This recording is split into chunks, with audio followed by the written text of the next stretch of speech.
So when I had the block wall done in the backyard, the back fence along the alley, replaced that with the block wall, I had them extend this and raise up this block wall. They extended it to the right and also made it taller. This thing was built with this little, I guess you call it pony wall. It's a silly little optical illusion to make the house look bigger than it is. But anyway, now that I've got this wall here, if I run a fence from over there and then connect to this property wall, I'll get some more backyard storage. So here I started digging this hole, and after I started digging them, both this one and the other one, this one over here, I realized that I need to move them to the left about a foot. So that's why these holes are so big. This one over here and this one over here. Got some extra credit digging there.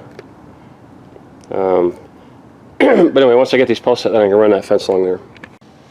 So now I got this post set up, and you can see I've got it staked so this is perfectly straight, and I got a little thing of water there, and that curved old broomstick handle. So you pour a little bit of dirt in, you put some water on it, and then you tamp it down with that handle so you get a real compact fit.